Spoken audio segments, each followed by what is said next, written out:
Friends, welcome back to my channel. जैसा कि आप सभी जानते हैं, सर्दियां शुरू होने वाली हैं, तो सर्दी में तुलसी जी के पौधे की एक्स्ट्रा केयर करने की ज़रूरत होती है। नवंबर के महीने में अगर आप इनकी केयर अच्छे से कर लेते हैं तो आपका तुलसी का पौधा सर्दियों में कभी भी ख़राब नहीं होता है। जैसा कि आप सभी जानते हैं, सर्दियां आने वाली हैं, तो ऐसे में तुलसी जी के पौधे की पत्तियां सारी पीली होने लगती हैं। अगर ज़रूरत से ज़्यादा पत्तियां पीली हो गई और उसके बाद वो क्या करती हैं, पूरी ही पत्तियां फिर झड़ जाती हैं पीली होकर, क्योंकि वो ख़राबी हो जाती हैं। और ऐसे में अगर आप उनकी केयर नहीं करते हैं तो पूरी पत्तियां गिरने के बाद धीरे धीरे पौधा जो है सूखता हुआ चला जाता है। आज मैं उन्हीं बातों को शेयर करने वाली हूँ जिससे कि आपका सर्दियों में भी हरा भरा पौधा बना रहेगा। तुलसी का पौधा आपका बिल्कुल भी सूखेगा नहीं, खराब नहीं होगा। साथ में ये शेयर करूंगी कि अगर आपका तुलसी जी का पौधा सूख रहा है तो क्यों सूख रहा है और इसमें कौन सी खाद देनी चाहिए जिससे ये पौधा बराबर हरा भरा बना रहे। सबसे पहला पॉइंट ये है, अगर आप तुलसी जी का नया पौधा खरीदने के लिए नर्सरी जा रहे हैं तो इस समय तुलसी जी का पौधा बिल्कुल भी ना खरीदें, क्योंकि इस समय इसमें कोई भी न्यू ग्रोथ नहीं होती है। इसके साथ ही साथ इसमें काफ़ी फंगस अटैक होता है, कीड़े वगैरह भी लगे होते हैं। अगर आप नया पौधा लाएंगे तो ज़्यादा दिनों तक उसे सरवाइव नहीं करा पाएंगे या फिर बहुत ज़्यादा एक्स्ट्रा केयर करनी पड़ेगी, जिससे वो पौधा फिर धीरे ही धीरे ग्रोथ कर पाएगा। सर्दी में तुलसी जी का पौधा अक्सर आप जानते होंगे, सभी वीडियो शेयर करते होंगे कि यह पौधा डोरमेंसी में चला जाता है। तो ऐसे में आप तुलसी जी का नया पौधा खरीदकर घर में ना लगाएं।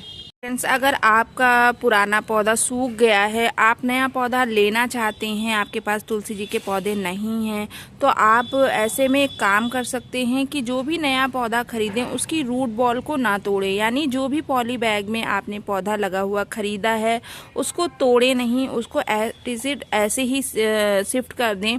इसके अलावा फंगीसाइड ज़रूर डालें। फ्रेंड्स, अपने पौधे पर नीम ऑयल का स्प्रे ज़रूर करें। इससे क्या होता है, जो भी फंगस वगैरह होगी, जो कीड़े वगैरह लग रहे होंगे वो ख़त्म हो जाएंगे। इससे आपका पौधा बच सकता है। और पौधे को उठाकर धूप में ज़रूर रखें।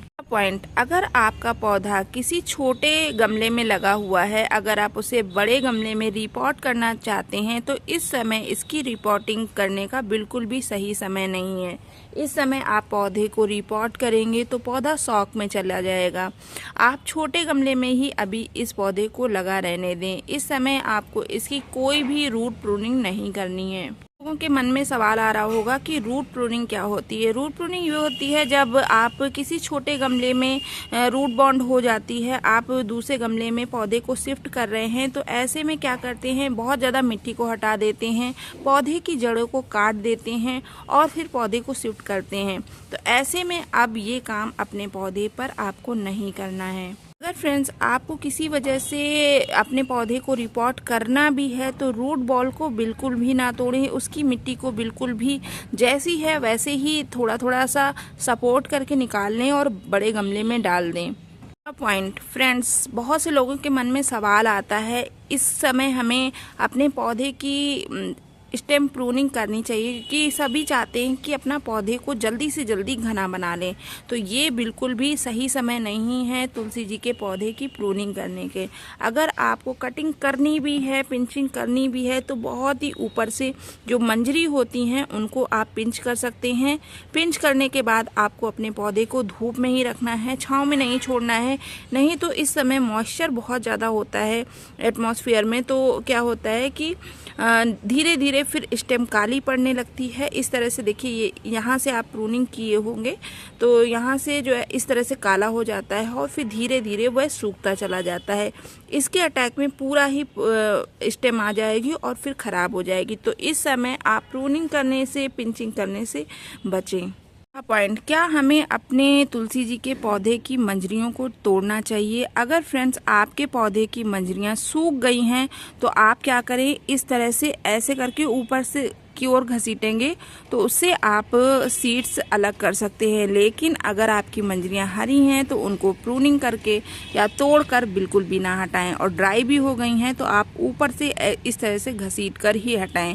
क्योंकि क्या होता है, तुलसी जी की अगर सूखी हुई मंजरियां नहीं हटाते हैं तो कहते हैं कि उनके सर में दर्द होने लगता है। तो आप उनके सीड्स को इस तरह से हटा लें। जो हरी मंजरियां हैं उनको ऐसे ही बना रहने दें, क्योंकि इस समय फंगस का अटैक बहुत ज़्यादा होता है। पौधा अपने को बचाने के लिए कोशिश करता है, पौधा कमज़ोर होता है, तो ऐसे में आपको पौधे पे जो है एक्स्ट्रा वर्क नहीं करना चाहिए, जिससे वो प्रेशर में आए, और प्रेशर में आने के बाद वह अपने को फिर नहीं बचा पाता है। अगर आप उस पर एक्स्ट्रा प्रूनिंग करते हैं, एक्स्ट्रा खाद देते हैं, कटिंग करते हैं, सीड्स वगैरह बनने के लिए छोड़ देते हैं, तो ऐसे में पौधा जो है बहुत ज़्यादा प्रेशर में आ जाता है। क्योंकि इस समय क्या होता है, पत्तियां गिरने लगती हैं, पीली होने लगती हैं। खाद बनाने में, उनको भोजन बनाने में बहुत ज़्यादा ताकत और एफर्ट्स करने पड़ते हैं। तो आप क्या करें, जो जो मैं काम बता रही हूँ वो आपको बिल्कुल भी नहीं करने हैं, और जो मैं बताऊँगी बस उन्हीं को आपको जारी रखना है अपने प्लांट पे। तो आपका तुलसी जी का पौधा जो है बिल्कुल हरा भरा बना रहेगा।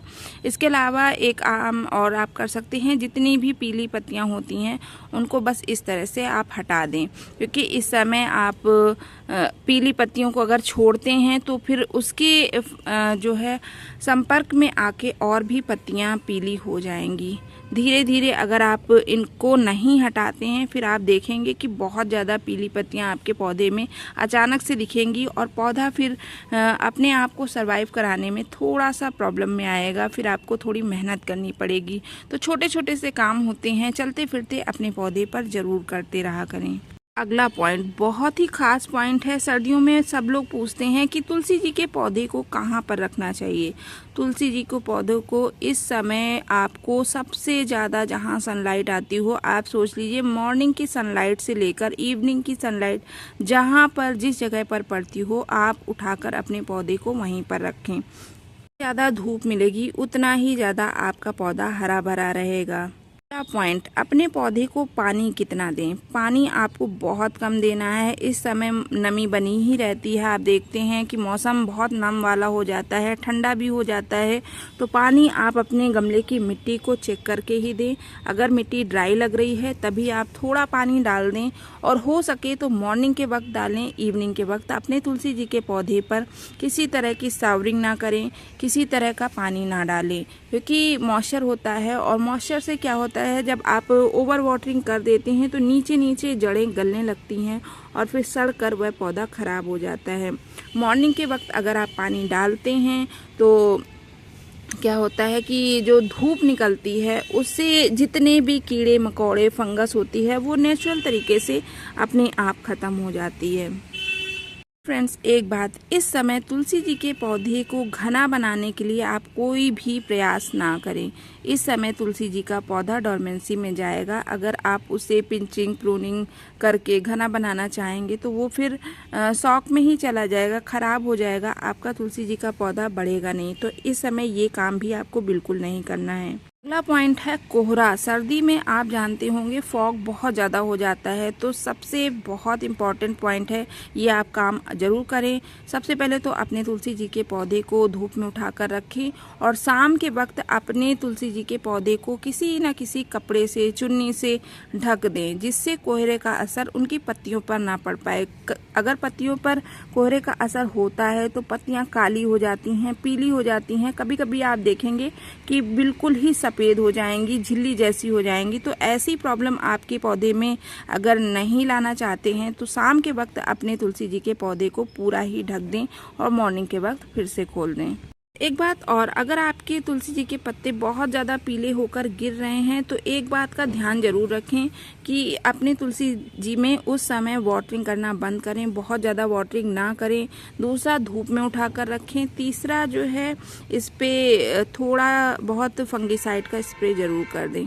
फंगिसाइड के रूप में आप हल्दी का भी प्रयोग कर सकते हैं, क्योंकि तुलसी जी के पत्ते चाय में पड़ते हैं, दवा बनाने के काम आते हैं, बच्चों को भी हम लोग खिलाते हैं। इसके अलावा इम्यूनिटी सिस्टम जिसका कमज़ोर होता है वो भी खाता है। तो इसमें आप किसी भी तरह का केमिकल ना यूज़ करें। आप हल्दी पाउडर ले लें या फिर 4-5 लौंग जो है अपने 1 लीटर पानी में पका कर रख लें। उसके बाद धीरे धीरे उसको जब ठंडा हो जाए उसके बाद उसको अपने पौधे पर स्प्रे करते रहें। हर दूसरे चौथे दिन स्प्रे कर देंगे तो आपके प्लांट में ना ही फंगस होगा, ना ही किसी तरह के कीड़े मकोड़ों का अटैक होगा। फ्रेंड्स, अब आता है अगला और हमारा खास पॉइंट कि तुलसी जी के पौधे में कौन सा फर्टिलाइज़र देना चाहिए। तो मैं आज 2 घरेलू फर्टिलाइज़र यूज़ करने जा रही हूँ। इसे आप घर में बहुत आसानी से बना सकते हैं और बहुत ईजिली तैयार भी हो जाता है। और क्या होता है कि इसमें केमिकल वगैरह भी नहीं होता है। तुलसी जी के पौधे में हमेशा होममेड फर्टिलाइज़र का यूज़ करें।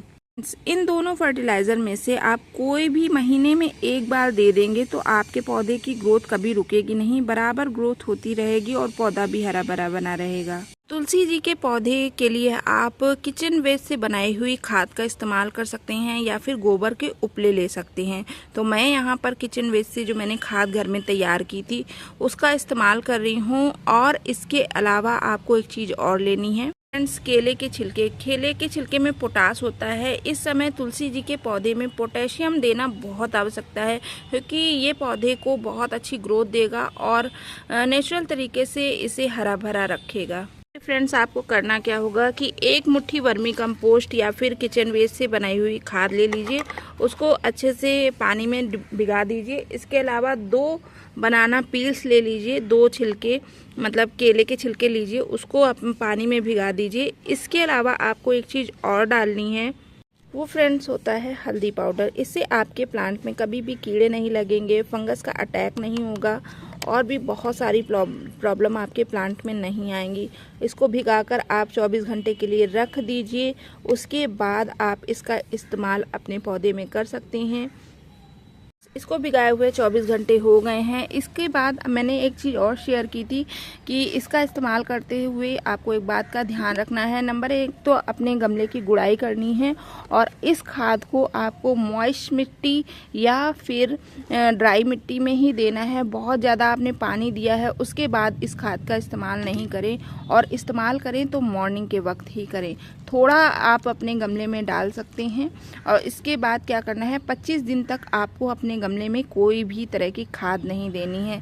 अगर आप ये फर्टिलाइज़र नहीं बना पाते हैं तो दूसरा फर्टिलाइज़र भी मैं आपसे शेयर करती हूँ। फर्टिलाइज़र ये है फ्रेंड्स, केले के छिलकों को सुखाकर रख लीजिए, उसे फिर मिक्सी वगैरह में पीस लीजिए तो इस तरह से पाउडर बन जाएगा। इसकी आप 1 चम्मच नाप लीजिए।